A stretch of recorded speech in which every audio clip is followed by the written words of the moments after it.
The first thing you should understand is that I did not volunteer out of bravery, curiosity, or some noble desire to advance interstellar science. I volunteered because two alien women walked into the room and said they were searching for a romantic partner. And I am, at my core, a very simple man. The announcement happened during what was supposed to be a routine cultural exchange briefing between humans and the newly arrived alien research delegation. The conference hall was packed with diplomats, scientists, translators, and several people who looked like they had not slept in 2 days because humanity had just joined something called the Galactic Cultural Exchange Network. Apparently, once a species proved it could travel safely between stars without blowing itself up, the rest of the galaxy decided it was time to say hello. Which sounded great in theory. In practice, it meant a lot of awkward meetings where humans tried not to stare at aliens and aliens tried to understand why humans laughed at inappropriate moments. That particular morning had been painfully boring. A dozen researchers had taken turns presenting charts about agriculture, transportation, and communication methods. Then the two alien scientists stood up. And suddenly the entire room became very interested. They were tall, elegant, and carried themselves with the calm confidence of people who knew exactly what they were doing. Their skin had a faint shimmering tone that shifted slightly under the lights, and their eyes were bright with curiosity rather than judgment. Everything about them radiated intelligence. The translation system hummed softly as the first one began speaking. Our species has spent several cycles studying human civilization. Her voice came through the translator calm and precise. We have determined that humans possess an unusually complex form of romantic bonding. Several people in the audience shifted uncomfortably. The alien continued. Humans form emotional partnerships through humor, physical closeness, shared experiences, and unpredictable verbal communication. This pattern is inconsistent with most known bonding models. The second alien stepped forward. Therefore, we have proposed a direct observational study. There was a pause. Then she said the sentence that changed my life. We are searching for one human volunteer to participate in cross-species romantic interaction research. The entire room went completely silent. You could practically hear 300 professionals suddenly deciding that they were extremely busy with literally anything else. Someone coughed. Someone else pretended to check their tablet. A diplomat near the front began whispering to another diplomat with the intense focus of someone who absolutely did not want to make eye contact with the aliens.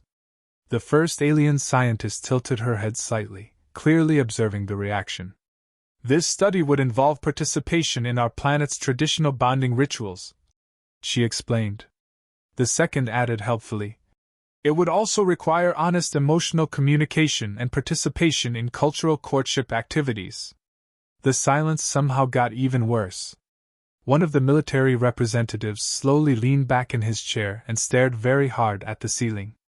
Another scientist suddenly became deeply fascinated with the floor. Apparently humanity was brave enough to explore space but not brave enough to volunteer for alien dating research. Personally, I thought they were all overthinking it.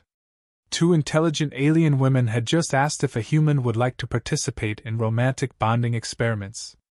To me, that sounded less like a scientific dilemma and more like the opportunity of a lifetime. So I raised my hand. Yeah, I said. 300 heads turned toward me. I'll do it. The aliens looked at each other. Not shocked. Interested. The first one spoke. You are volunteering immediately. Seems efficient, I replied. The second alien studied me with open curiosity. May we ask your reasoning? Now, there are moments in life where you should probably lie to sound more impressive. This was not one of those moments. Well, I said honestly, you asked for a volunteer. That is correct. And you said the study involves romantic interaction. Also correct. And you two are the researchers conducting the experiment. They nodded. So yeah, I said with a shrug. I'm in. Several people in the room stared at me like I had just agreed to juggle explosives. One of the diplomats actually rubbed his forehead like he had developed a headache. The aliens, however, seemed fascinated. The first one typed something into a small data tablet. Human response time, immediate. The second nodded thoughtfully. Confidence level, unusually high. Then she looked back at me. You are not hesitant. I don't see the downside, I said. Another long pause filled the room. Then the first alien spoke again. In our observations, humans often hesitate when presented with unfamiliar romantic opportunities. Sure, I said. But usually those opportunities don't involve interstellar scientists. The second alien made a small sound that the translator labeled as amusement. Your reasoning is consistent with human humor patterns. Good to know I'm scientifically predictable. The first alien turned slightly toward the audience. This individual demonstrates curiosity, emotional openness, and rapid decision-making. These are useful qualities for the study. The second nodded. We accept your participation. Just like that. I had officially become the volunteer. A human coordinator quickly approached with a digital contract. Just standard research consent forms, she said nervously. I glanced at the document. It was very long, which meant it was exactly the kind of thing people usually skim. So I did what any confident, intelligent human would do. I signed it immediately. The alien seemed impressed. Your trust is notable, the first scientist said. Oh, I trust science, I replied. The coordinator hesitated. You might want to read the travel section. Travel section? She pointed to a paragraph halfway down the page. I leaned closer. Participation in the research program required relocation to the alien researchers' home planet for the duration of the study. Apparently, their culture believed that romantic bonding could only be properly observed within the environment where those traditions originated. Which meant the experiment included experiencing their world's official courtship rituals. I looked back up slowly. So, I said carefully, this isn't just interviews and questionnaires. The two aliens exchanged another glance. Then the second scientist smiled slightly. No, she said. You will be participating directly in our civilization's traditional romantic bonding ceremonies. I stared at the contract in my hands. Then I looked at the two curious alien researchers. Then back at the contract. And that was the moment I realized something extremely important. I had not just volunteered for a research project. I had volunteered for the strangest dating experience in the galaxy. The first thing I noticed when the transport shuttle landed was that the alien planet looked nothing like the quiet scientific research world I had imagined. It looked festive. The landing platform was enormous, surrounded by tall curved structures that shimmered in soft colors. The sky above was a calm silver blue, and several floating vehicles drifted lazily between towers that stretched high into the atmosphere. Everything looked advanced, elegant, and strangely welcoming. What I didn't expect were the crowds. Hundreds of aliens had gathered around the landing area, standing behind a wide barrier and watching the shuttle like it was some kind of entertainment event. I leaned closer to the window. Please tell me they're not here for me. One of the alien scientists glanced outside calmly. They are here to observe the first stage of the bonding study. The what now? She gestured toward the large gathering. Our society values romantic compatibility research. Citizens often attend public bonding ceremonies. I stared at the crowd again. So you're telling me alien dating is a spectator sport? The second scientist looked thoughtful. That is not an inaccurate comparison. The shuttle door opened with a soft hiss. The moment I stepped outside, the crowd became noticeably more animated.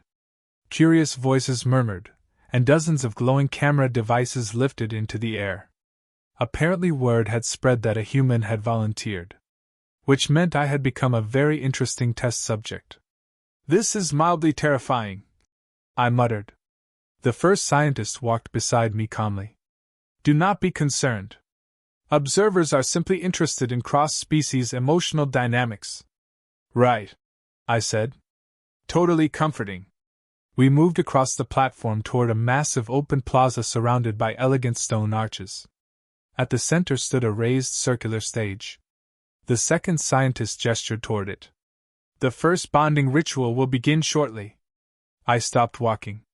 Wait. First ritual? Yes. What kind of ritual? She looked genuinely pleased. A public admiration ceremony. That sounded harmless enough. I stepped onto the stage with them, trying not to notice the hundreds of curious eyes watching from the plaza. A translator drone hovered nearby and projected our voices to the audience. The first scientist addressed the crowd. Today we begin an observational study of human romantic bonding behaviors. Polite murmurs spread through the audience. She continued. The initial tradition requires each participant to publicly describe the qualities they admire in their partners. I blinked. Oh, I said quietly. That's actually not bad. The second scientist turned toward me. In our culture, admiration strengthens emotional connection. Sure, I said. Humans do compliments too. Excellent. She faced the audience and began. The human participant demonstrates remarkable emotional spontaneity. Several observers nodded thoughtfully. He volunteered for this research opportunity within seconds. More murmurs of approval. He also displays humor during uncertain situations, which we believe may function as a bonding strategy. I shifted slightly, feeling hundreds of curious alien eyes analyzing me. Then the first scientist continued. Additionally, human physical structure appears resilient despite their species' relatively fragile reputation. A few observers clapped politely. I leaned toward her slightly. Are you complimenting my skeleton? Yes. Good to know. Now it was my turn. The second scientist looked at me expectantly. You may begin. I cleared my throat. Public speaking had never bothered me much, but public romantic speaking in front of an alien civilization was definitely a new experience. Well, I began. These two are probably the smartest people I've ever met. The translator repeated my words across the plaza. And they're curious about everything, which is honestly one of the coolest traits a person can have. Several aliens nodded approvingly. And, I added carefully, they're also extremely intimidating in a very impressive way. The crowd reacted with sudden excitement. The second scientist tilted her head. Intimidating? In a good way, I said quickly. The first scientist typed something into her tablet. Human compliment strategy, self-deprecating reassurance. That sounds accurate. The audience seemed delighted by the exchange. Apparently awkward honesty was very entertaining to them. Once the ceremony ended, we stepped down from the stage. That wasn't so bad, I said. The second scientist nodded. The next ritual will begin shortly. Next ritual? Yes. She led me through a large archway into a bright indoor chamber filled with cooking stations. Is this a kitchen? It is our culinary bonding arena. That phrase alone should have warned me. In our culture, the first scientist explained, shared meal preparation is considered a form of romantic cooperation. Okay, I said. That makes sense. However, the second added, participants traditionally compete to create the most impressive dish. So it's romantic cooking competition. Correct. I glanced at the ingredients laid out on the station. Several of them glowed softly. One of them moved slightly. Is that supposed to wiggle? Yes. And that one? That ingredient reacts when sliced. React how? The scientist paused. Emotionally. I sighed. Of course it does. A signal chimed through the chamber. The competition had started. The two scientists began preparing their dishes with precise, practiced movements. I stared at the alien ingredients in front of me and made a decision that every human cook has made at least once in their life. Improvisation. I grabbed a glowing vegetable and chopped it quickly. It released a puff of purple steam. That seems normal, I said. Next I added a handful of small crystal-like spices. One of them popped loudly. Still normal. Then I sliced the emotional ingredient. It let out a dramatic squeaking noise. Okay, that's unsettling.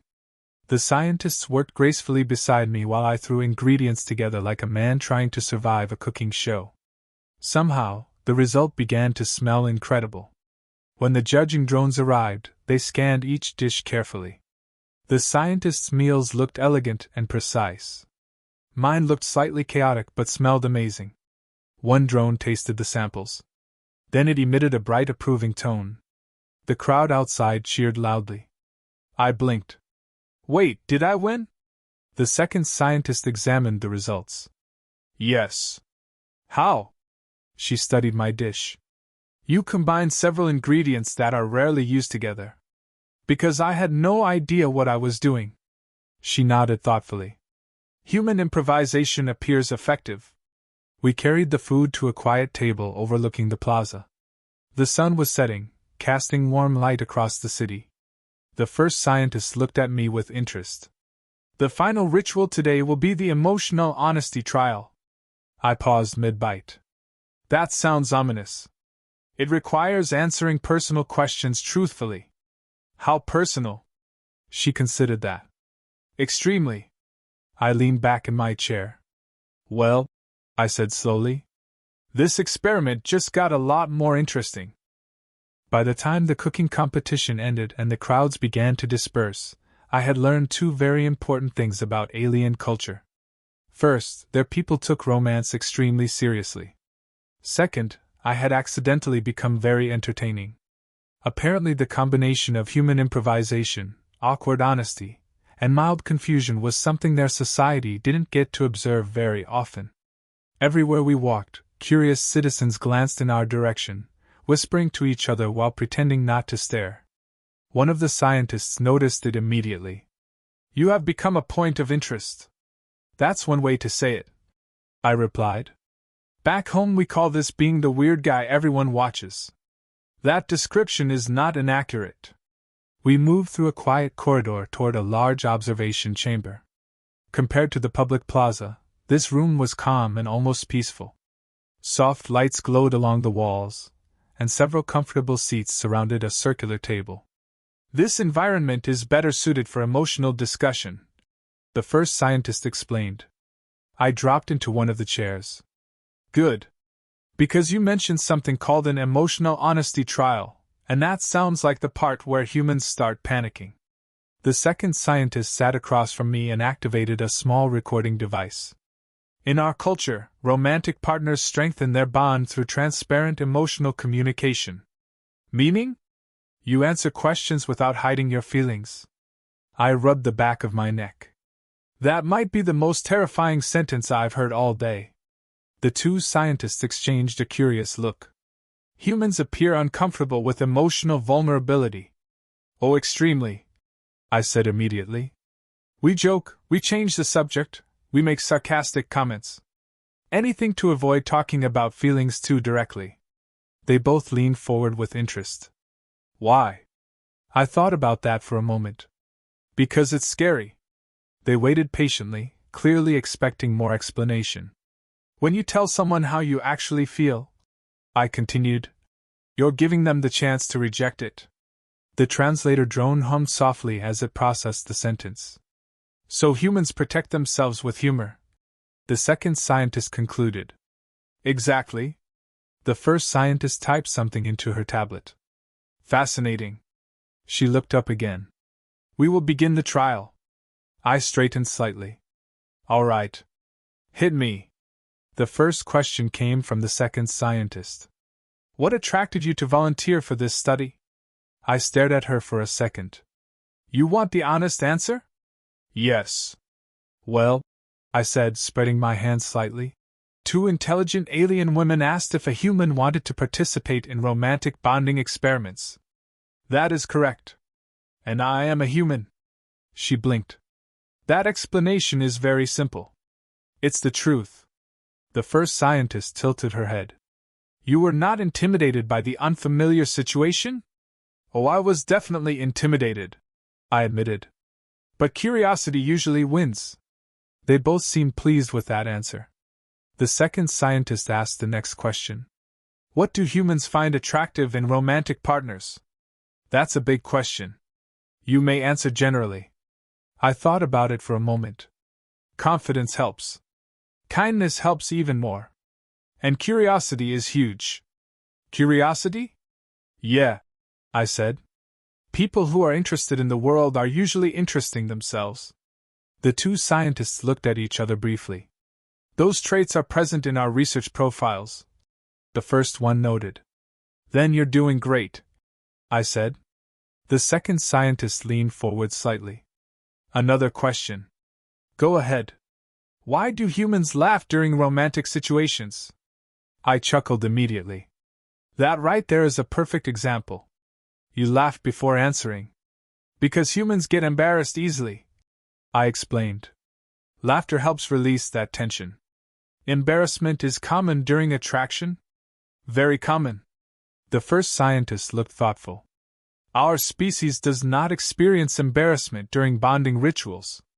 That must make things easier. Possibly, she said. Then she studied me carefully. You appear embarrassed now. Well, yeah, I said. I'm talking about human romance in front of two alien scientists who are analyzing every word. The second scientist made a soft sound that the translator labeled as amusement. Your honesty is consistent. That's the deal, right? She nodded. Next question. This time her voice was slightly softer. What do you think of us? I blinked. You mean scientifically? No, she said. Personally. That one took a little longer to answer. You're both incredibly intelligent, I began. They listened quietly. And curious in a way that most people lose when they get older. The first scientist stopped typing. And, I added carefully, you're also very easy to talk to. The room went quiet for a moment. The second scientist tilted her head. That is unexpected. Why? Most humans would be intimidated. I mean, I am a little, I admitted. But you're also nice. The first scientist exchanged a brief glance with her partner. Your compliments contain emotional sincerity. That's how compliments usually work. The second scientist leaned back slightly. Your turn. My turn? Yes. You may ask questions as well. That caught me off guard. All right, I said slowly. Why are you two studying romance in the first place? They looked at each other again, but this time the pause lasted longer. Finally, the first scientist spoke. Our species forms partnerships primarily for social stability. Meaning? Emotional attraction is not a major factor. That sounds complicated. The second scientist continued. We became interested in humans because your species forms bonds based on emotional connection. Sometimes, I said. She nodded. We wanted to understand why. I studied both of them for a moment. And have you learned anything so far? The second scientist hesitated. Yes. What? She spoke carefully. Human romantic behavior is unexpectedly appealing. The first scientist added quietly. Your humor reduces emotional tension, and your honesty encourages openness. I raised an eyebrow. So what you're saying is, humans flirt by accident. That may be an accurate interpretation. For a moment none of us said anything. Then the second scientist asked one more question. Are you enjoying this experience? I leaned back in the chair and thought about everything that had happened since I volunteered. The crowds. The cooking chaos. The strange emotional trial. And the two curious researchers studying me like I was both a scientific puzzle and a potential partner. Yeah, I said honestly. I really am. The two scientists looked at each other again. But this time their expressions weren't analytical. They looked almost pleased. And that was the moment I realized something surprising. Somewhere during this strange experiment, the researchers had started enjoying the study just as much as the test subject. By the time the emotional honesty trial ended, the research project had started to feel less like a scientific experiment, and more like the strangest relationship I had ever accidentally joined. Which was impressive, considering I hadn't actually planned on joining any relationships at all when I raised my hand back on Earth. The following morning the two scientists informed me that the next step of the study involved presenting our results to their Planetary Research Council. Apparently every major cross-species study required an official review. Is that like a meeting? I asked. Yes. Or like a court trial? She considered that. Somewhere between those two. That was not reassuring. The council chamber was enormous. Tall curved pillars surrounded a circular hall filled with dozens of elevated platforms where the council members sat observing the center of the room. And the center of the room was where I was standing. I leaned slightly toward the two scientists. Just to clarify, I whispered, I am currently the only human representing my species in a romantic study in front of an alien government. That summary is accurate, the first scientist said calmly. The second one stepped forward and activated a large projection display. We will now present our findings. The council members watched attentively. Initial hypothesis, she began. Humans form romantic bonds through unpredictable emotional interaction.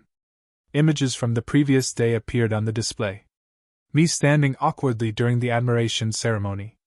Me accidentally winning the cooking competition. Me laughing nervously during the emotional honesty trial.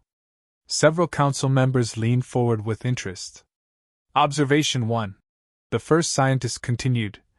Humans utilize humor during emotionally vulnerable situations. A recording played of me saying that humans laugh when they're embarrassed. Several council members made thoughtful noises. Observation 2. The second scientist said. Human improvisation appears attractive during cooperative activities. Another recording showed my chaotic cooking attempt. The room filled with curious murmuring. Observation 3. The first scientist said. Human honesty encourages emotional openness between partners. The display showed part of the emotional trial.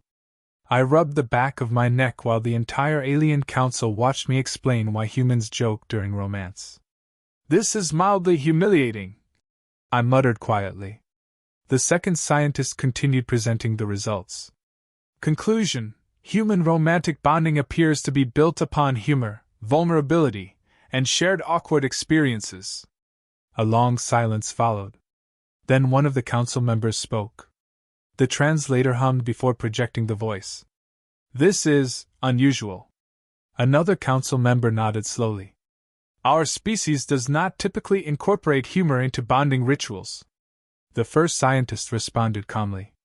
That may be why humans form such strong emotional attachments. More quiet discussion filled the chamber.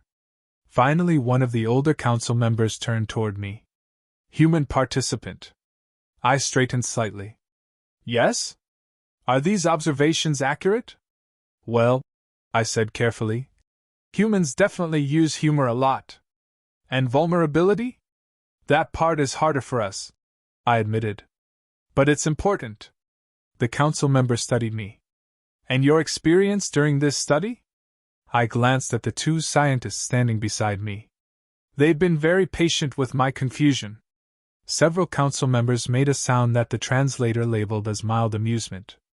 After another moment of discussion, the lead council member spoke again. The findings are valuable. The two scientists nodded respectfully. We propose expanding the research program. That sentence made my stomach drop slightly. Expanding? I asked. Yes, the council member said. Your participation has provided useful insight into human emotional behavior. I had a bad feeling about where this was going. We request that the human participant remain on our world temporarily. I blinked. Temporarily? Yes. To assist further research into human romantic communication. I looked at the two scientists. You didn't mention that part.